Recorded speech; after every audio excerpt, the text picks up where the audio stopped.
All right, guys, welcome back to the PIstonhead Podcast. On this week's episode, we get my man, Riley Sexsmith on. We talk about his addiction to corn and whole milk. That actually takes up more of the podcast than I'm actually even comfortable putting in, but it's there. We also talk about the FD event. We talk about the return of his Nissan Hardbody, what it's like to drift a Subaru STI. We get into a lot of stuff in a very short period of time. So if you guys are into drifting, if you like Riley Sexsmith, you know what, even if you don't, you should listen anyways. Are you good to go if we just start going, or do you want more time, or what do you want? I just got to head upstairs so I can plug in my phone and sit in a quiet place. Oh, are you going to lay on the bed kicking your feet? Because that would be awesome. I am actually going to lay on the bed. I don't know. I can kick my feet if it would make you happy. Yeah, I don't have to hear it, but just the idea of it kind of warms my heart a little. Well, I'm just about on the bed. I just need to get my phone plugged in because only at 25%. I feel like this is the conversation that every 14-year-old has on the phone.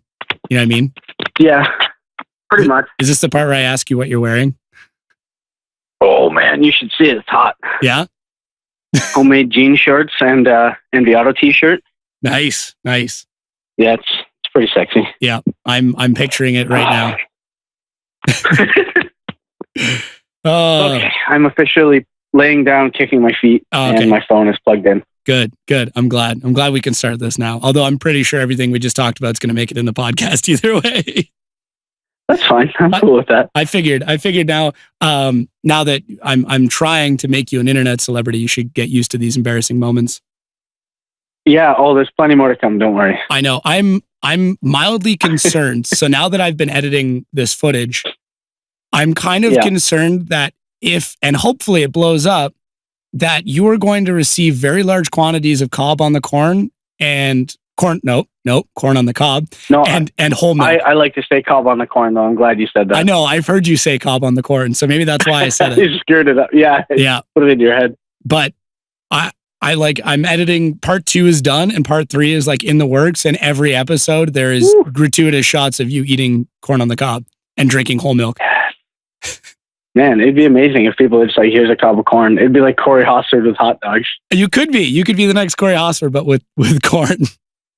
Good. It's nice. I love corn, man. I will eat corn until I can't fit anymore in my body. It makes me so happy. See, you told me that, and I didn't believe it until I saw it in person. And then I'm like, yep, no, definitely obsessed with corn. And plain.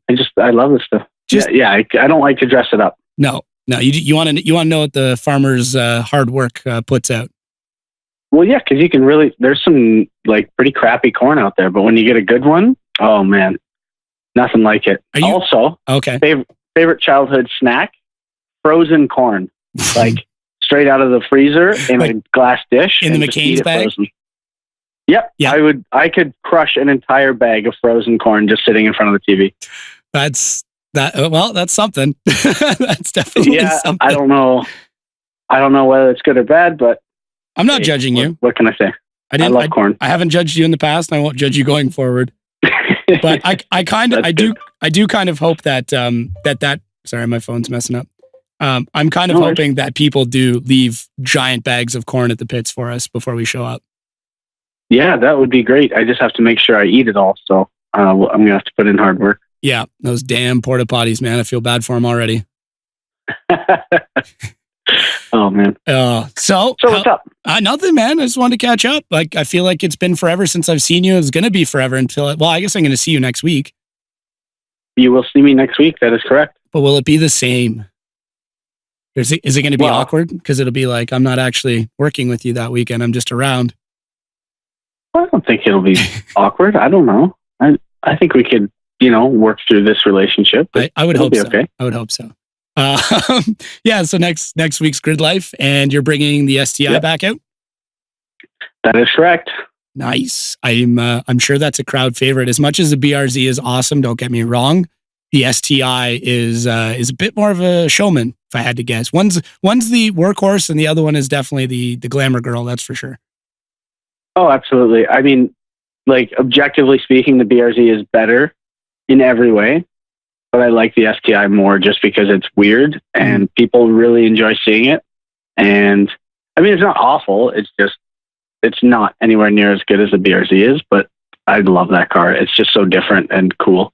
Yeah, and you've got a lot of history in that car, man. Like all things considered, if it was possible to bring it into Pro 2, I'm sure you would have been fighting for it.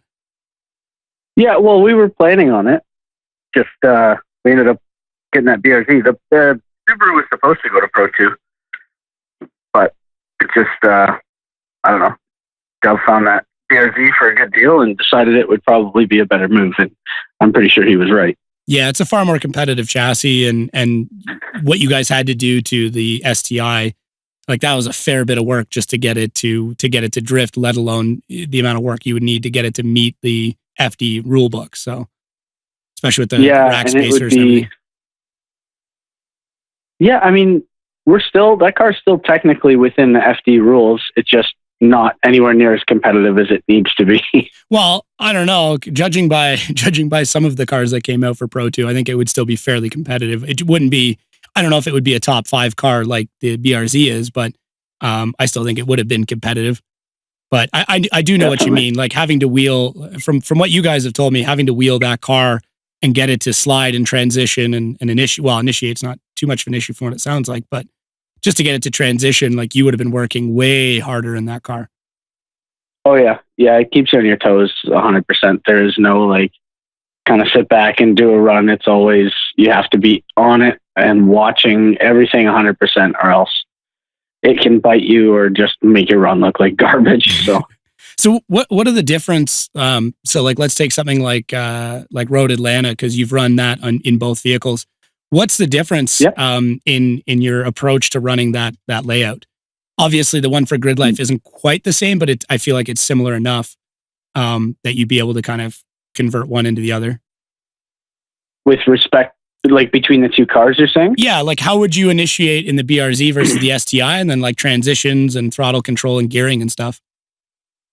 So the initiation, I think, is fairly similar. Probably a tad more aggressive with the BRZ just because it's got a little more rear grip to kind of get me out of it. Mm-hmm. The STI, I have to be a little more conservative. It doesn't look more conservative, but I can't throw it quite as hard because it'll just spin and go backwards into the gravel. And then it's just a transition. So the STI transition's slower and it doesn't really make as much rear grip. So you're kind of like half throttling everywhere. You don't get as much tire smoke and things like that. Okay, so it's just due to the geometry of it and everything else. It doesn't have the same side bite and doesn't have the same forward bite as the BRZ does. Yeah, that's the main thing with that car is the lack of side bite. It does have a good amount of forward drive. Mm-hmm. It just has little to no side bite, so you have to really be careful on the throttle application because it'll kind of drive forwards, but if you get too aggressive, it just spins. Like there's nothing to keep it from spinning out sideways. Oh, okay. So once you pass that kind of point of no return, there's nothing to catch you. Yeah. Yeah. Like with the BRZ, you can kind of get. Oh, go ahead. It's a Canadian standoff. Full Canadian mode. Yeah, full Canadian mode. With the STI, like with the BRZ, you can go kind of too far and then pause for a second and it'll kind of grip up and get you back where you need to be. With the STI, like once you've gone past that point, you're done. There is no recovery.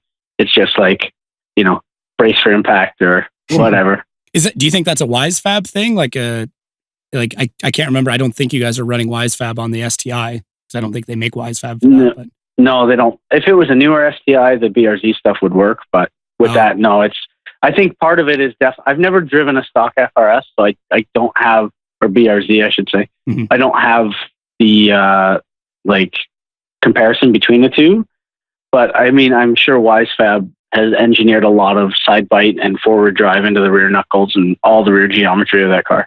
Okay. Yeah, I was just kind of curious as to why that is. It sounds like maybe a suspension geometry thing, and especially in a car that's meant to be all-wheel drive, converted to rear-wheel drive and then engine. Because the one thing you guys had mentioned is you had chatted with Chris Forsberg about it, and he had said just dump the ass end down. And did that make a big difference? It definitely helped. Oh yeah, we used to run it like almost raked in the towards the front of it, and the lower the rear got, the grippier and grippier it got. Now we have no more rear travel, and the rear tires like smash into the fender wells. But it definitely helped. We also have to run a bit of negative camber compared to what most drift cars run. we run like -1, -1.2. Wow. Whereas like the BRZ, we run 0 or sometimes even positive. Mm-hmm. The positive would be corrected as soon as it squats under power, right? So that's the thing. The STI doesn't have a lot of geometry change through the suspension stroke. It has very long trailing arms and very long lateral links. So the wheels gain almost no camber, and I actually don't think they gain any toe through the entire suspension stroke. If they do, it's like the most minimal amount. So you can't use that toe and camber change to your advantage to make the car behave. It behaves a lot like a solid axle, where the wheels are just pointing straight and they stay pointing straight no matter what. Well, that's amazing for off-road. Like that's what you want for that. Exactly. But yeah, for drifting, not so much. You need a little bit of articulation. Yeah, and just the way the 08 plus STIs and BRZ FRSs are, because they all use the same rear suspension, are the arms. There's more arms. They're a lot shorter, so you get much more intense changes as it moves through the stroke. Because the car starts with 0 camber, and then at full squat, it'll probably gain like a degree or more. It gains a ton of, I think, toe in. I'm not 100% sure, but that toe change and camber change like allows you to, when you load it up, it wants to do one thing, and when you unload it wants to do another thing, and you can kind of use that to your advantage to make it behave a certain way. Whereas the STI is just kind of like driving, I don't know, a Corolla basically with the solid rear axle. Tons of forward drive, but nothing else. Interesting. That makes sense. And that the steering geometry. Yeah. We need a visual aid. Someone get out a drawing board. Yeah. And the steering does some weird stuff. Up to a certain point, it behaves normal. Mm-hmm. And then when you get past kind of where Subaru intended all that stuff to go, it gets really, really weird Ackerman and essentially backwards to what you would actually want in a drift car. So like the outside wheel is turning more than the inside wheel, and it's causing the front to like stall out. So if you get past a certain point, it just like slows the front down a lot. And because there's no rear bite, it makes it even easier to spin. So it's really a fine balance between like the limit and just over it. The only way I can relate to that is that the Turbo Coupe needs spacers really bad because the wheels don't have enough offset to clear the control arms. So if I go to full lock, it pretty much locks up whatever my inside tire is, and I spin almost every time. Yep. Yeah. We actually ran into that with the STI in a previous version of the control arm, where we actually like machined the lip out of the inside of the rim from it grinding on the control arms. Yeah, that's how I like sliced my hand open really bad. Was one of the rims was ground down like that, and then I fell and caught myself on the rim, and it took like a gouge out of the side of my palm. Yeah, that is no good. No, so I can. The Turbo Coupe, that's a solid rear axle too, right? Yeah, it is. Yeah, so to be honest, they probably drive fairly similar. Oh, cool! So I can drive that car then. That makes sense. Yeah, just when we get to Grid Life, take it for a rip, man. I think Dove has watched at least one of my videos and is like, we're never letting him in any vehicle that we've ever built. You don't know until you ask. Just ask real nice. That's an end of the season question. That is not a one event in. That's like, hey, all of the footage I've done for you is done. It's out there. By the way, can I take this car for a rip? I enjoy this gig. I don't want to be fired from it because I wrecked the STI. Yeah, I don't think that would be super thrilled. So no, I don't think you would be. I found a really good slow motion clip of him getting into a golf cart where he's got his mean mugging look on. I made sure to include that in the second video. So for anybody listening, and for you, I can't wait to see them. Oh man, the second one's good. Dove watched the first one, gave me some notes on the second one. So we're gonna. I guess it'll be out already by the time this episode comes out. But he wants like remember like pop up video, like the music videos. Yeah. He wants like little information things to come up every once in a while. I'm like, yeah, it's a good point. Because I didn't really introduce the team, mostly because it was primarily the footage was you and Dove, right? Because everybody else kind of showed up at the end. So I'll be able to introduce the brothers and Joe will be in there. She's in there actually a couple of times. She's good emotionally. She gets very excited. Oh man, she's going to be so upset because she does not want to be on camera ever. So I can't wait to see how embarrassed she is. That's too bad. Because the one time when you got your qualifying run, she almost cried, and I definitely got that on film. Oh, that's amazing. Yeah. Oh, I can't wait to see her face. She's going to be so sad. Great, because I get to spend hours and hours in a vehicle locked up with her again. Yeah, that's all right. She'll get over it. Yeah. She's a tough girl. Yeah, she's good. She's good. So, no, it's good, man. So what'd you guys do after you got back? Because you ran into a few minor issues with the intercooler. Are you guys working into that yet, or is that going to be we've got over? We haven't. That's like I haven't even touched the car. It's still in the trailer. Wow. Yeah, I didn't think we unstrapped it. Well, you've got the STI. Are you guys taking the same trailer to Grid Life with that? I believe so. Okay. I didn't ask Bev about that. That would probably be the plan because it's got all the spares and all the tools in it. So yeah, that's a good point. I imagine we'll do that. But the BRZ, because there's a few projects at the shop right now that really have to get done. Mm-hmm. And the BRZ doesn't need to be done until August. So we just got that 911 V8 Porsche. Yeah, the twin turbo that one. You may have seen before. That came in today for a clutch, and that'll be a couple days. And then we have to finish another customer's race car and another customer's street/race car. So those projects kind of have to get done first, and then we'll look at the BRZ because we got a couple months. Yeah, I saw another BRZ in the shop very recently, a blue one. Oh yeah, my boy Tommy Gunn. He was up there on Monday. Yeah, that thing looks pretty sweet, man. I love the interior on it. Oh, it sounds so good. Yeah, the interior, he did a fantastic job. Because last time I saw it was still all raw metal and like he hadn't done all the finishing touches. But now it's all completely assembled. Everything's painted. It's super clean in there. The interior is like spotless and so simple. I love it, and it sounds amazing. Big cam V8. It's got some serious chop. Yeah, I can't wait to see it out there. Obviously, well, he said he wasn't going to make it out to first Grid Life, but hopefully makes it out to the second one. Yeah, I really want to do some more driving with him. I mean, his car is now like an ideal setup. I think he makes almost 500 horsepower. Okay. But all the angle, all the fancy stuff, and it'll be fun to have someone to actually drive with, hopefully fairly regularly. Well, that's the other thing too is admittedly, most of the guys in Pro 2 aren't making the same amount of horsepower or torque that you are. So being able to practice with a car that's got good angle, well built, but has less horsepower is probably going to be the best thing for you. Oh, absolutely. Yeah, like practice chasing would be fantastic. So, I mean, I don't know that I'll get to practice in the BRZ, maybe using the STI, but I don't care. Practice is practice. Whatever. Yeah, seat time is seat time, right? Yeah. Anyhow, any seat time I can get, I don't care what it's in. I need to get more and more and more and more. No, that's good. It's nice to, have a sparring partner, especially when you're trying to go as far as you are. So that'll be cool. Definitely let me know when that practice session happens because I want to be there for that. Oh yeah. Yeah. We've been talking about it for a while, maybe renting a track for a day and just like going out and practicing tandems. Cause not only does it help me, it helps him too. Someone else to kind of push you and try different stuff. And I'm hopefully going to be able to do it a couple times throughout the season where we can go get together and do some tandem practice and, push each other to try new stuff and push our limits, I guess, so to speak. Yeah. Yeah. I definitely think it'll be a good idea. And he's a pretty ballsy dude. I've seen him drive before. So if anybody's going to push you, it's going to be him. That's for sure.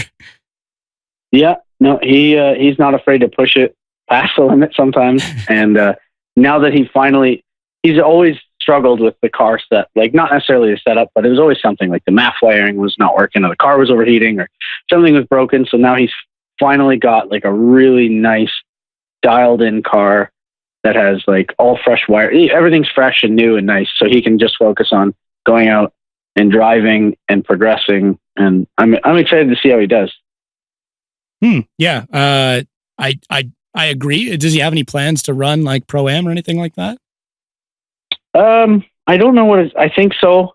Maybe not right out of the gate. I know he wanted to go do some kind of local events in either Ohio or Pennsylvania just to kind of get some time in the car and get comfortable with it. And then I don't know what his plans are. Maybe a couple CSCSs and some Drift Jam stuff. Yeah, but Drift Jam. I don't know. Drift Jam gets me pretty stoked.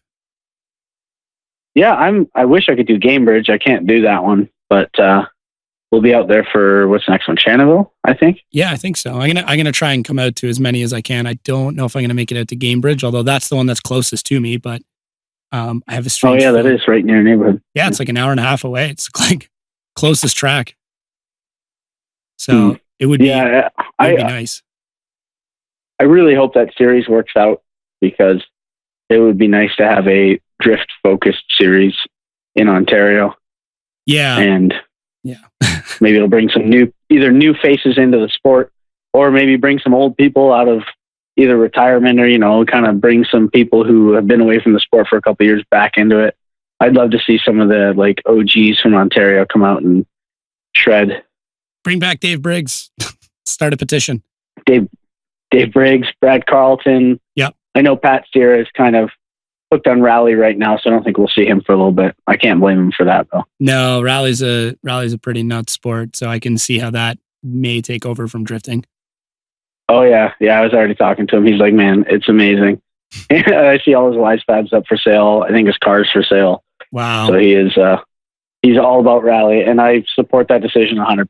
Because if I could do it, I would do it too. Yeah, rally looks nuts, and even just hearing rally stories from Dove, I'm kind of like, man, I kind of wish I could do this, but then I'm like, I've got enough tied up. So, yeah, it can definitely be a heartbreaking sport because drifting you can write off your car, but rally just kind of takes it to a whole new level where you get there, you spend all the money, you get there, you unload the car. And a minute into the first stage, you could like roll it down a cliff into 1,000 trees, and it's literally garbage. So yeah, it can be a brutal sport, but I think when it goes right, it's probably the most fun you could have in a car. I still think it's the pinnacle of driving is rally. Yep. WRC in particular. Like there really isn't anything that combines every form of racing into one. Yep. It covers everything, every surface, every style. Like there's drifting, there's road racing, there's off-road racing. Yeah. Like jump, F1, NASCAR, snow, gravel. There's everything in that sport. Everything you could ever think of, nighttime, daytime, winter, summer, like gravel, mountains, deserts. It's got everything you could ever encounter. One day we'll start a rally team. We should just convince Dove, be like, you know what, drifting's cool, but you should get back into rally. No, Dove knows better. I've kind of like tried to plant that seed a few times. Yeah. And he's like, no, you don't. Not so fast. I've done this before. I know what's involved. I'm not doing this. Don't get me hooked again. It's like a heroin user. He's over it now. We can't get him hooked again. Drifting's his methadone just to keep him from craving rally. That's true. That is very true. So I saw on I think on your Instagram a certain mini pickup truck running again. What the hell's that all about?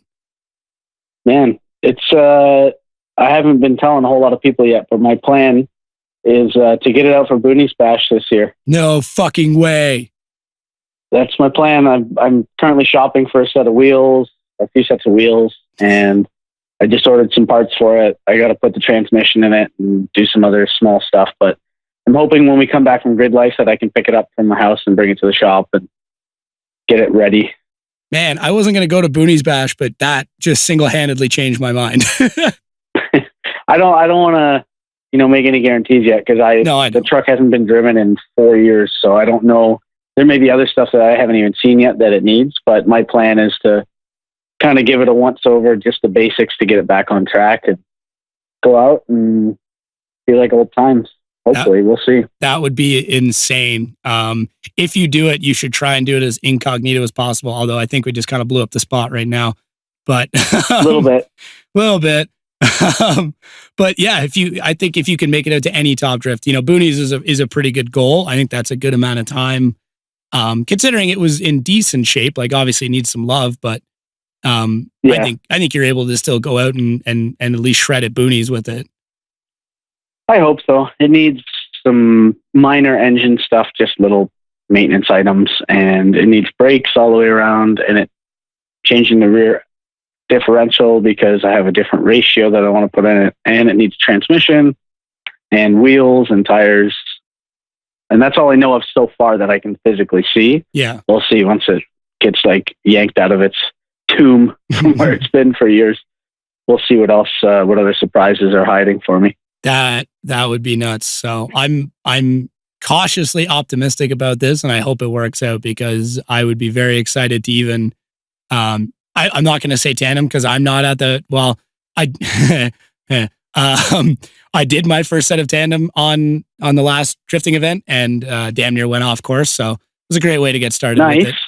But well, hey, don't be afraid to bang into the door of the truck, man. That's what it's for. You can tandem all you want. That's a good point. That's a good point. We'll see. It's I was pretty happy with how I was able to kind of throw it into the pocket right away, but I got too excited and didn't watch the guy I was chasing and realized he was going to go bungee down the front straight. So as I came out of the pocket, I was still on the gas and I should have let off as he was coming like across track at me. So I threw the car into the mud pretty hard, but everything seemed to work out all right. So I'm good.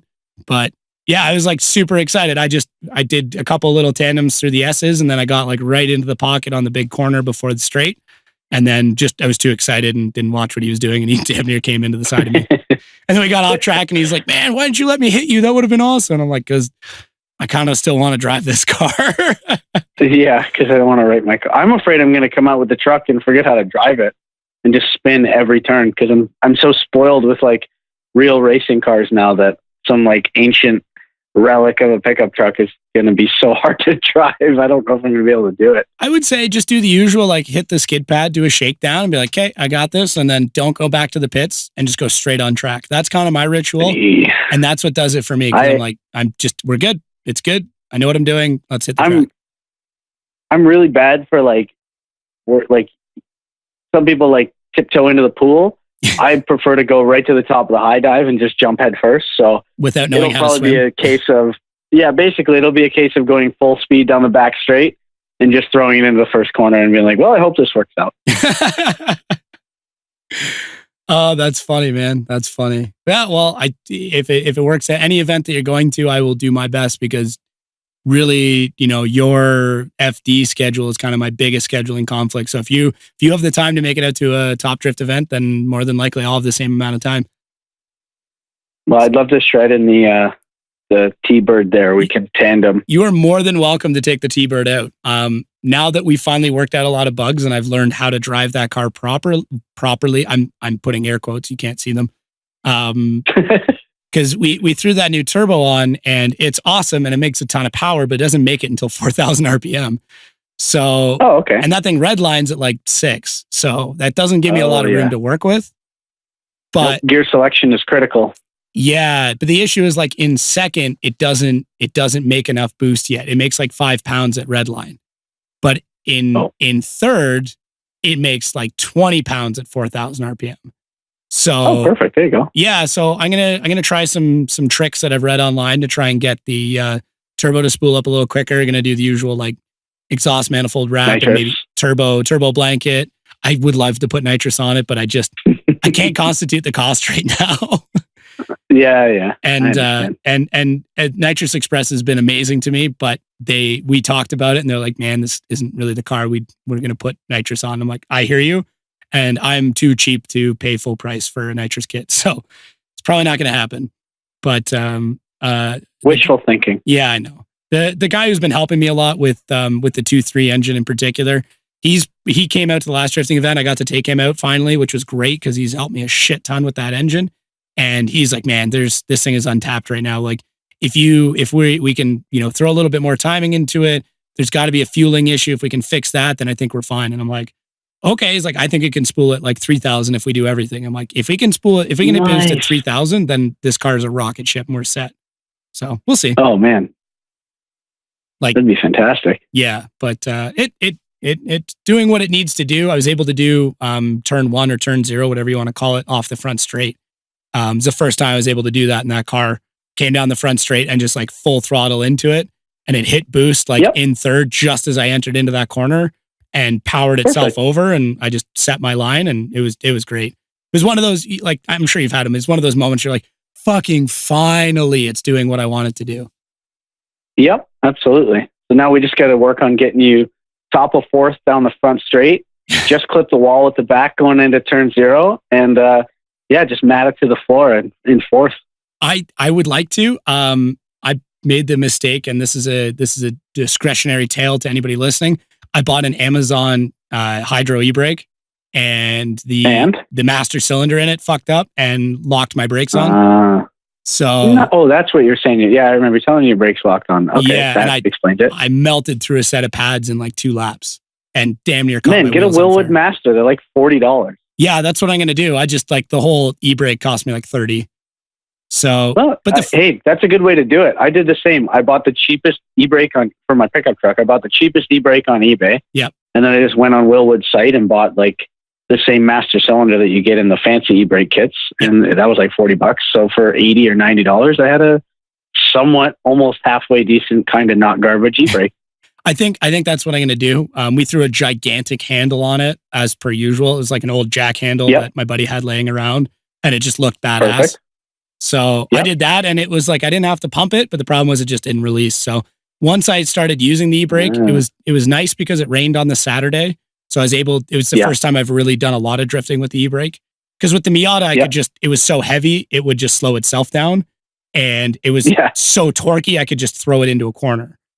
So I didn't need to use a lot of e-brake. But anyways, I practiced my e-brake initiations in the rain, and that was great. And then it came to the pavement, and I went to do them, and like I got them down, but then it ended up blowing whatever the relief seal is in it. And just smoked through a set of brake pads. So that's on the list of things to fix.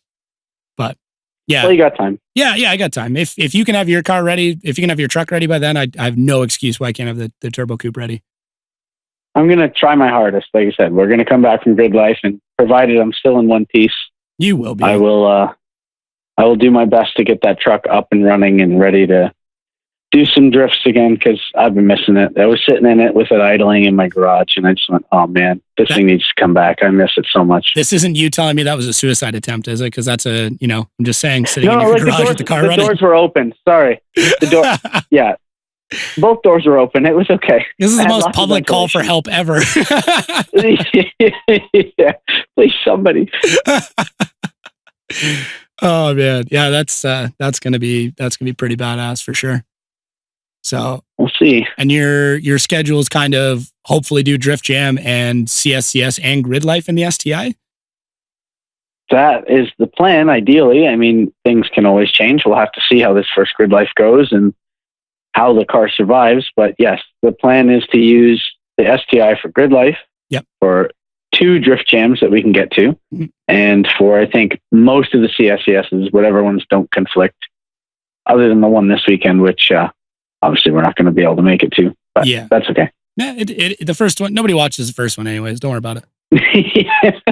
Oh, man. The layout there is, I don't know, too small. That car's too speedy for that layout. I'm not a fan. No, it's a good low power one. Like, I think that a car with 300 to 400 horsepower wouldn't have an issue, but anything over that, you're really going to start to run into problems. Yeah, you just kind of, I don't know. They're so limited with the space they have. They can only do so much. But I miss the old Shannon or Mosport layout from years and years ago. It used to be big and technical, and it had a blind initiation. It was really fun. Yeah, I don't think I've ever seen that. I've only seen this one where you come out along the banked wall, and then it's like a reducing radius right, and then a quick manji left, and then you're back in. Yeah, the old one, you used to come in over a hill, and you couldn't see where you had to initiate quite, so you just kind of had to initiate blind. Then you went down a hill through like a S-bend, through a chicane, and then down another hill, and then back up. It was a long run. It was probably the most fun technical drift course CSCS ever had, but the part of the track is no longer there, so they can't do it anymore. That's a good point. Yep. After all the resurfacing and new ownerships and shit. Yep. Whatever. It's all good. Well, I feel like I wouldn't be doing my due diligence as a drifting podcast hope not to ask you about how FD went, although I already know because I was there. But for anybody listening, yeah, you had a front row seat. I did. I got to experience the drama and the excitement and the ups and the downs and all of that stuff. But yeah, you got the full gambit of emotions that come with professional, or almost, I guess that is technically professional drifting. Sure, it's professional drifting. Really, that weekend had everything from like amazing runs to heartbreaking crashes to exploding parts. And late night fixing, and like it really, like all things considered, we couldn't have packed more craziness into one weekend. Nope, that is a good way to start the season because you got a little taste of everything that could possibly pretty much happen for an event. Yeah. So I don't know. I think Atlanta went pretty well. Ideally, I probably wouldn't have chosen to drive into the wall really hard and break a bunch of stuff on the car. But aside from that, I mean, we qualified well. The car was working really well. Other than the intercooler splitting, we really didn't have any issues. I had some good tandems, which is usually my weakest point of driving. So I'm glad that I was able to grow a set of balls and actually get in there and do some good tandems. Well, a lot of it's the lead run that you had in front of you, right? Like Ryan's is an excellent driver. No one can take that away from him. So having that confidence to be able to throw it into his door and hit him, and he kept on the throttle, and you're like, oh shit, this is war now. Like, yep. No, it was definitely a nice feeling knowing that the person I was chasing is very skilled, and I never in the back of my mind was like, oh man, is this guy going to spin? Is he going to brake in a weird spot? I knew that he was going to drive 11/10, so I could do the same. And I mean, as far as fans are concerned, that makes for the best show. When you know that both drivers can drive 100% without kind of screwing each other up, it makes for exciting events to watch for sure. Mm-hmm. Yeah, because you qualified third overall. You qualified first up until like the last 4 runs, and then I was so excited. I'm like, woo, number 1, and then at the last, I don't know, it was basically the last almost 2 runs because Hughes and Reeder out-qualified me by a couple of points. And going back and watching the runs, they definitely earned it. They had like spectacular qualifying runs, so I can't take anything away from them there. Yeah, I think the only spot was outer zone 2 that they docked you marks for, and that was it. It was just trying to fill that and the initiation. Yeah, they docked you on the initiation. Yeah, if you go back and watch it, it wasn't intentional, but just the way it worked out, it looks like I kind of waver on initiation. So I throw the car in, kind of lose a little bit of angle, and then regain it at the first clip. So they kind of see that as like a lack of commitment, but I think it was more just either I caught some dirt or just maybe scrubbed too much speed and the car straightened up a bit. Gotcha. But watching both of their runs, they had super solid initiations. So I'm just going to have to step it up for next time. That's all there is. Yeah. All there is to that. And then, we got to see you run the top 16 against the Frenchman. And you were explaining how it was a little bit more difficult fighting an underpowered car, and just kind of the techniques you had to use to follow him closely. It was certainly more challenging. I mean, honestly, if I had to battle with like a 500 horsepower car or a 1500 horsepower car, I would rather chase the fast car because at least I know that if anything, I just have to push harder instead of trying to hold back, because I have a really hard time trying to hold the car back than trying to go faster and harder than I can already. So that, and the fact that I really haven't driven with him, so I didn't kind of know what to expect. I mean, I may have driven with him at FD Canada years ago, but not enough to where I could remember his like tendencies and stuff. Mm-hmm. So I had to really, really adjust the way I drove the course, and it's tough. I mean, that's part of it, and that's as you get more skill, I think that's where you kind of improve as a driver. Is you can get your own line and your own style nailed, but now trying to copy someone else's is where the challenge really is. And I obviously need more work on that still, because I really struggled to chase him. Yeah, I see where you're coming from on that end. It's I think you did everything in your power. Did you drop the boost map way down when you went to chase him, or did you kind of keep it where you already knew how the car would handle? I left the boost map pretty high because I wanted it to be responsive. Like if I needed to like check up and then get right back on it, I didn't want it to be out of boost or too laggy. Because on the low boost map, if you're not like way up in the revs, it really kind of falls on its face. So I kept it I forget which map now. Not the highest setting by any stretch, but the higher of the settings that we have. And I tried to keep in my head that I would have to go a little bit slower and probably run a gear lower.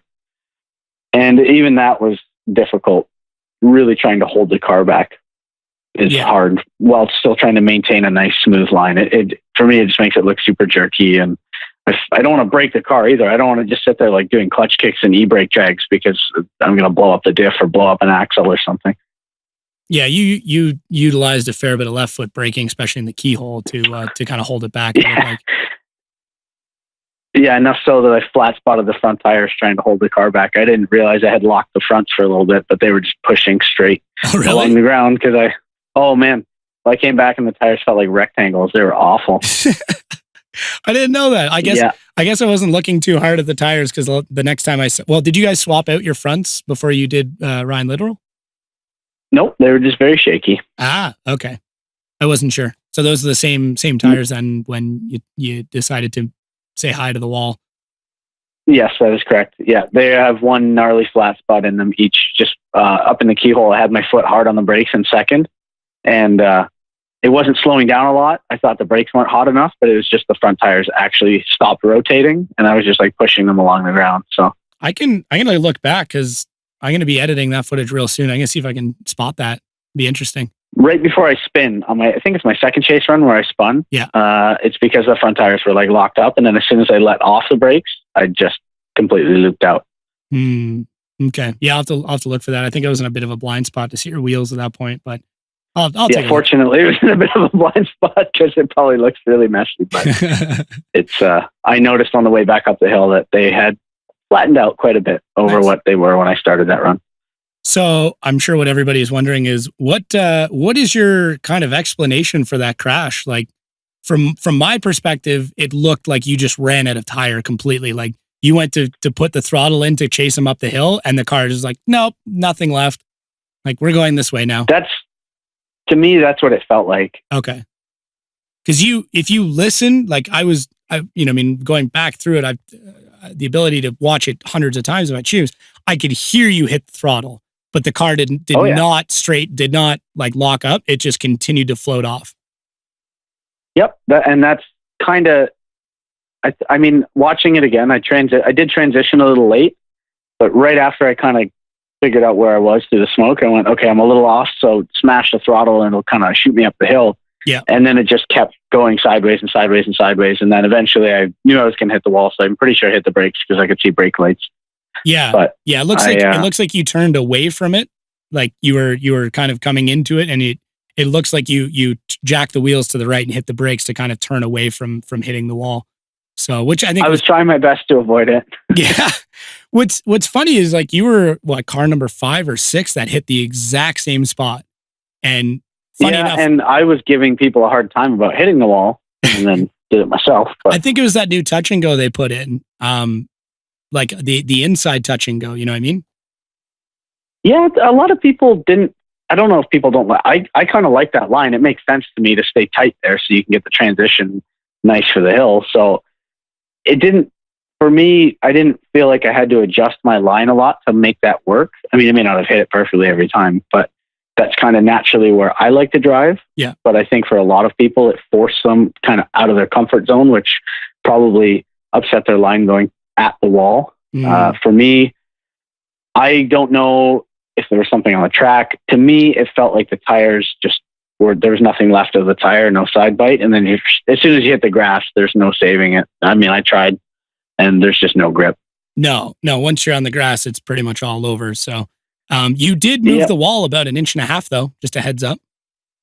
Yeah. Well, I don't want that wall to think that it's boss. So, I gotta let it know who's in charge. 3,000 pound Jersey barrier. And you just, you can sit over here now. Slight adjustment. Yeah. Gave it a little nudge. I didn't like where it was placed. So I figured I'd just do a little rearranging for them. Yeah. I was asking the guys, like when they towed you off and I was kind of there and they brought out the machinery and I looked at him and said, why are you getting that? He's like, he moved the wall. I'm like, what? And then I looked like over on the track side of the wall and you could see where it had slid back. And I was like, oh shit, he did too. So yeah, I gave it a good nudge. Yeah. I then proceeded to run as fast as I can. I actually hitchhiked back via go-kart to get back so I could get some shots of you coming off the trailer. So yeah, It was fun. I like slightly rolled my ankle, but I didn't want to say anything at the time because I'm like, that is the least of anyone's concerns right now. Oh man. Yeah, it was good. It was, like as good as it could be. Yeah.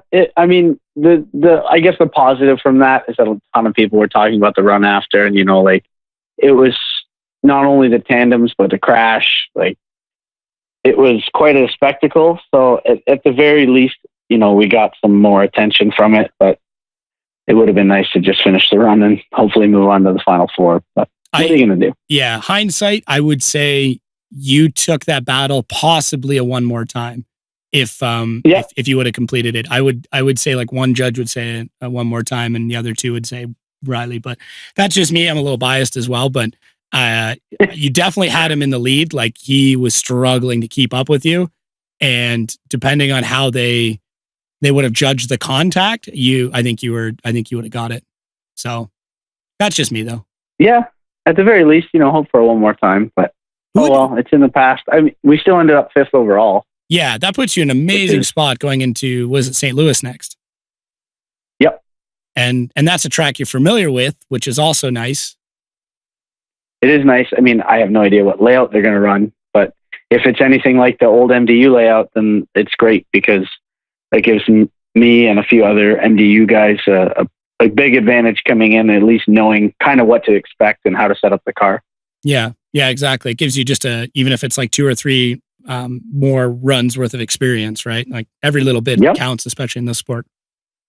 Absolutely. So yeah, are you guys going to make any changes? Like obviously the replacement parts are on. And then it sounds like Dove was talking about fixing the intercooler issue to make sure it doesn't crack again. Which isn't anything major, but it's something.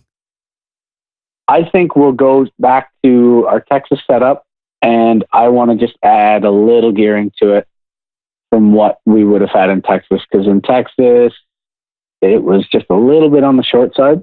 Okay. So I think maybe like a 3.9 final drive. I honestly don't know. I have to go back and see what we were running in Texas because I can't remember the ratio. But it's the similar kind of layout. So I feel like whatever alignment we were running for that, and then a fairly tall final drive to get it. There's a big straightaway there that you need to stretch out. So the more rear gear I can have, the better. Yeah. Well, at least going into it, you're not having to spend time where everybody else may be like, oh, what are we going to do? What are we going to do? You're like, no, I already know what I want to do. And it's just minor adjustments from there. Yeah. So I kind of have like a rough idea. And obviously it's still going to be, because we've never had that car there and I haven't driven there in 3 years. So it'll still be some fine tuning, but I have kind of a baseline to start with and then work off of that. Now, the most important question is, do we have food stops already figured out for that trip? Because Atlanta, you're in for a treat, my friend. Atlanta, you guys had fucking down to a science. Like we knew exactly which Waffle House. We knew what was that barbecue, all you can eat barbecue place, or not barbecue, like fried chicken and shit. Oh, Shoney's. Like, I feel like Dove knew. He's like, okay, we're gonna drive X amount of hours and we're gonna pull into Shoney's. We're gonna have some fried chicken, then we're good to go. So I always have complete faith in Dove's culinary choices.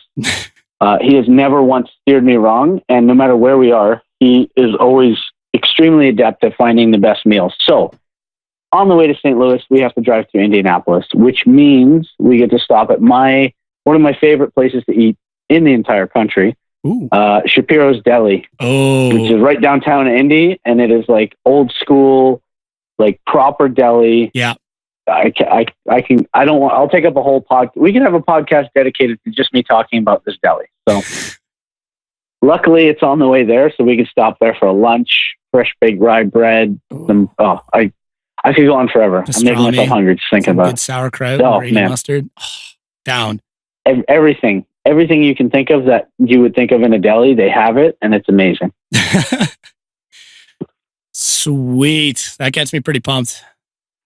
Yeah, there's also a good Mexican restaurant not too far from the track that we ate at last year. I would like to go back there too. Nice. All right. Yeah, I'm down. That's so that's St. Louis, and then what's the plan after that? Is it drive down to Grid Life afterwards, or is Grid Life before that? How's this working out? Grid Life is after, because that would be the beginning of August for FD, and then Grid Life is like 2 weeks later. So I would imagine, we'll have to come back because we'll have 2 different cars. Right. And then it'll be down. So it should be. Yeah, down to Grid Life and then back. And then down to Texas in September.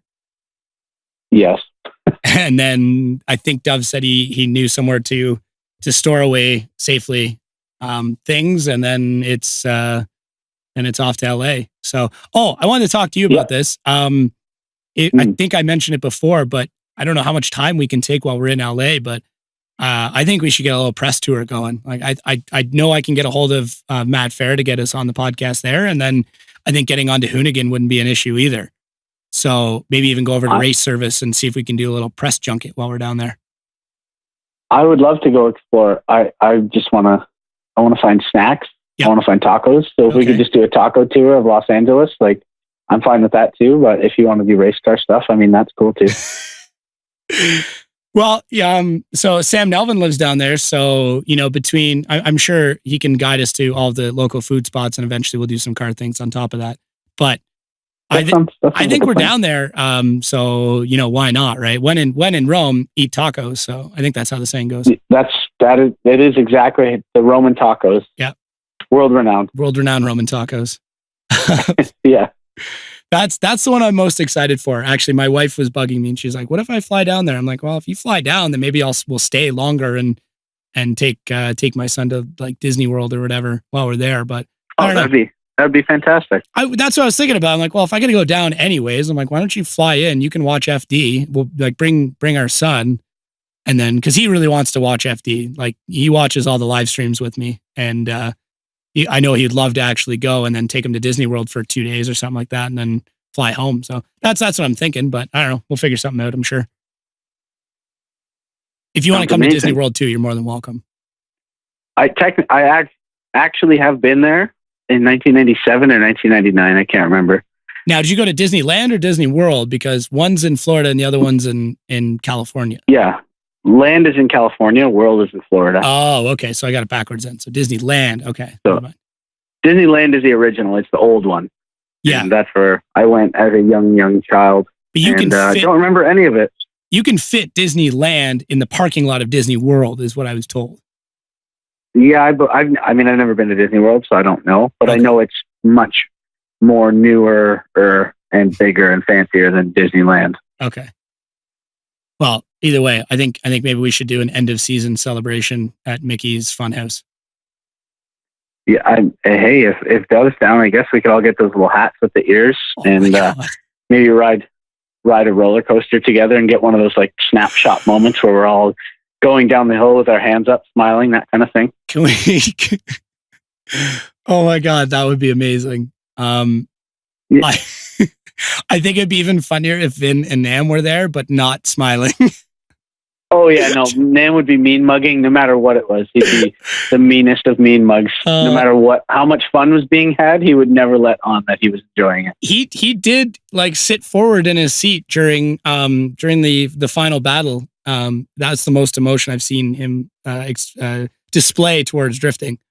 So wow, he put his phone down one step at a time. Yeah, he put his phone down and he leaned forward in his chair to watch. And I went, ooh, and I like nudged Dove and we both looked at him and he's like, holy shit. And I'm like, yeah, right. So I thought it was kind of funny. One step at a time. We'll get him there. Yeah. Yeah. I think it's good that he doesn't like drifting. Well, not that he doesn't like it, but he's not as excited by it. I think that's he doesn't get wrapped up in the event. He's just there to work. Nam loves working, and I don't know that I know anybody who works more or harder than him. So when he's at the track, he wants to work. And when he runs out of things to do on our car, he finds other people's cars to work on and other things to work on because that's where he shines. That's his passion and obviously his livelihood. So he loves doing it. And I'm totally fine with that because I'm not the greatest mechanic. So I would much rather let Nam take the reins on all that stuff, and I will just sit back and hand him things as they're needed. You should just let him loose on the hard body and just be like, "Hey, look at something to do." Oh, I don't know. He would take one look at it and probably try and push it off the hoist. So I can't let him loose on the hard body because he'll just call our scrap guy, and before I know it, he'll be leaving on a flatbed. Start again. He just walks in one day and hands you like $200 in cash. I'm like, what's this for? I'm like, for the hard body, we're starting over. Yeah, you joke, but that I could honestly see that happening. So I have to be careful. I'm going to have to make it very clear to him that please don't throw this out. I promise it will actually work at some point. Just get a big sticker made that says "not trash." for me and the truck. Yeah, exactly. I think that would be pretty funny. He's you know what, him and I actually had a good chat while we were down in Atlanta. He's a pretty cool guy, as much as he's kind of quiet. I did get a quick shot of him in the second video of working on the car, and he was explaining things to me. I was very surprised. That's as much as he opened up, though, was explaining to me the adjustments he was making to your car. Yeah, he is. He doesn't necessarily display a lot of emotion, but Nam works very hard and really takes very good care of the people that he cares about and that kind of surround him. So yeah, despite his rough exterior and the attitude he gives off sometimes, he is actually probably one of the most generous people I've ever met, and I owe a lot to him, considering how much he's done to help me kind of achieve my goals and my dreams. Yeah, that's a good point. Behind every good driver is a good tech, that's for sure. It takes a team to do it, and I think that was maybe what I took the most from going down to Atlanta is I looked at a lot of the other Pro 2 teams, and it was, a lot of it was friends and stuff like that, but every pit that I walked by, there always felt like seen that there was some type of animosity. And maybe not everyone, I shouldn't paint everyone with a broad brush, but like there like for me just walking the pits, there was open arguing with a lot of the Pro 2 teams. And I was like, man, like, what is the issue? And like, a lot of stressed out people and stuff too. And as much as shit got really weird and messed up at times with the team, it was everybody knew what they had to do. Everybody knew why they were there, and what the common goal was. And there was communication, but a lot of it was silent. It was just like, hey, this is what needs to be done. This is what this has to go here. And it's a lot like an orchestra. Like Dove was there conducting, but if he wasn't there, it would still, things would still operate. Just he's there making all the fine tunes. Like, hey, remember to bring this, remember to do that. It was just interesting to see how everybody played their part. Yeah, I think that honestly is one of our strongest suits as a team is the teamwork. I mean, Nam and Dove have been working together for a very long time. Yeah. And Nam and his brother obviously know each other very well, considering they grew up together. So everyone kind of knows what they should be doing, and we kind of let whatever someone's strong suit is, that's what they do. My strong suit is worrying about everything and eating cobs of corn and drinking whole milk. So that's what I focus on. And everyone else kind of keeps a level head and sorts it out. And Dove, like you said, kind of conducts the whole thing. And it's we're a well-oiled machine. Yeah. And you know what? Having Drift Dave there too was awesome. That dude is so cool. And single-handedly he is not afraid to work. No. And just even little stuff that he was able to bring to the table. Like the one thing I kind of noticed, like with the graphics, he's like, no, if we're doing these graphics, we're doing them perfect. And like physically removed me from the process because he realized I knew nothing about applying graphics.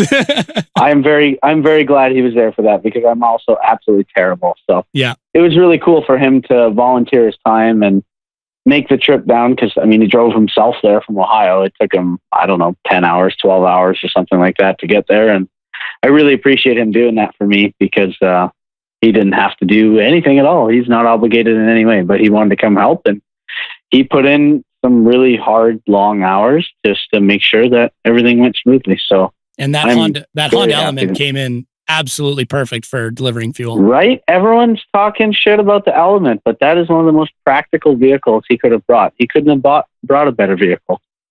Yeah, I shit on them day in and day out up until that weekend, and now I may be purchasing one. We'll have to see. It's got no rear seats, so I got to figure that out. But man, fucking wicked vehicle. Yeah, just so much storage. I was in the same boat.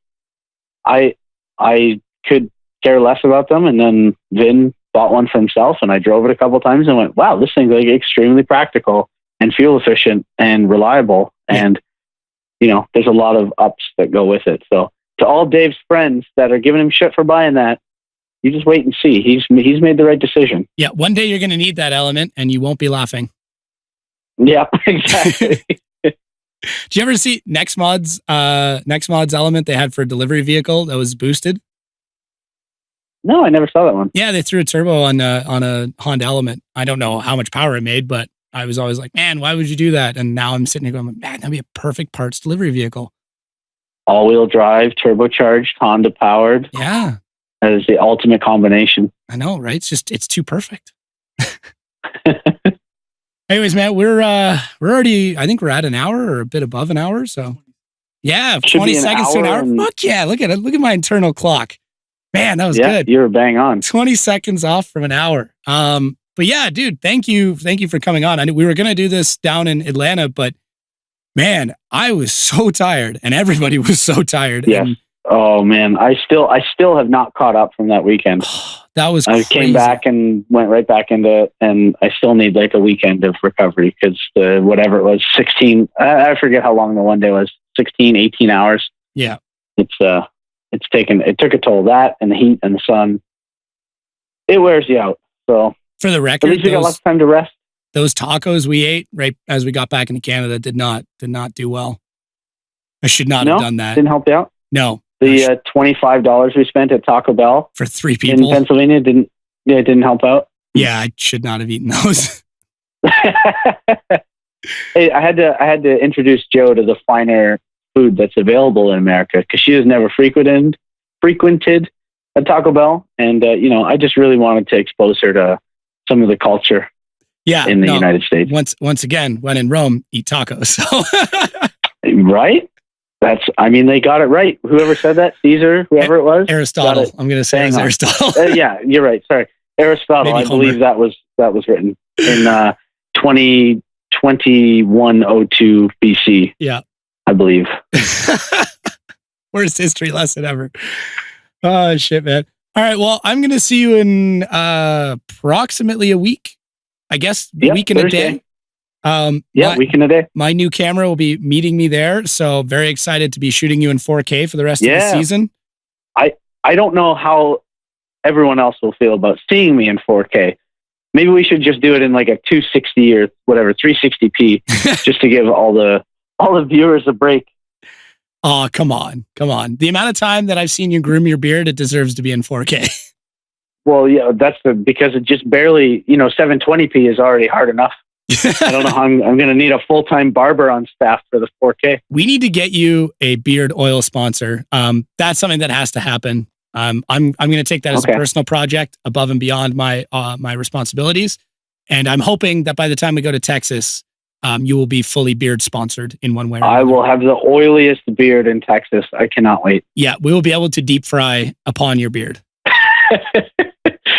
Yeah, that's exactly what I want. Yeah. But no, sure. I guess that's probably not a bad idea because it gets pretty gnarly and knotted and pretty nasty in a helmet all day. So yeah, something to kind of groom it and tame it afterwards would be pretty helpful. So anyone out there listening, I could definitely use some man grooming supplies, ingredients. Yeah, supplies. Thank you. Yeah.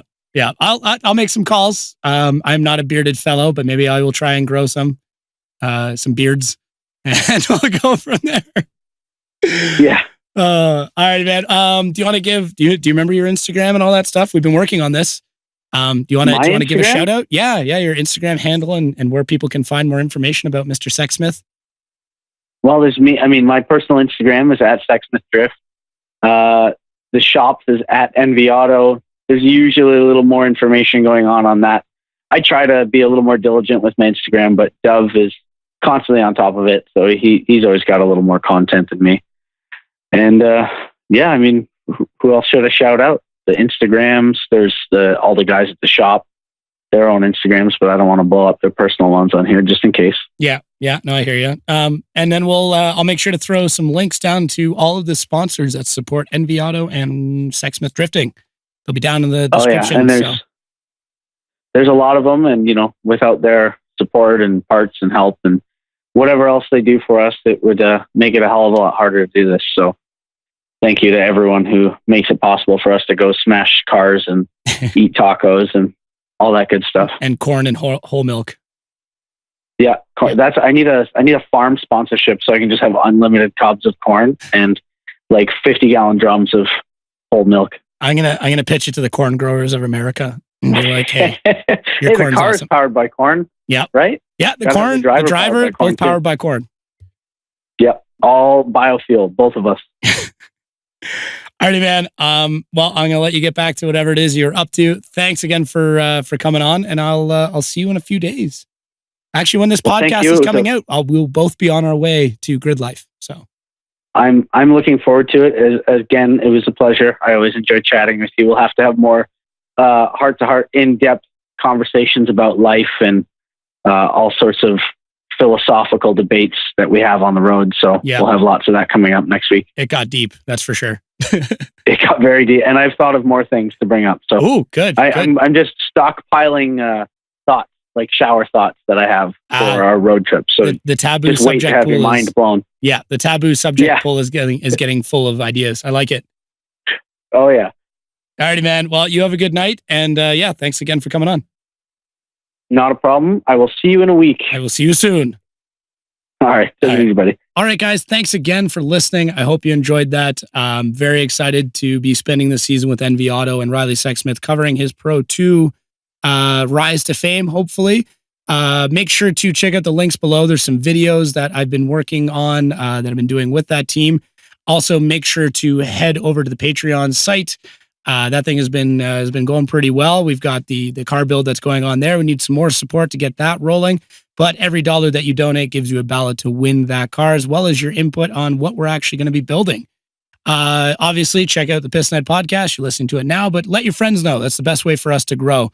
Tell somebody you know about the PIstonhead Podcast. Share a link on your Facebook, Instagram, something like that. Go on to iTunes. Give us a 5-star rating.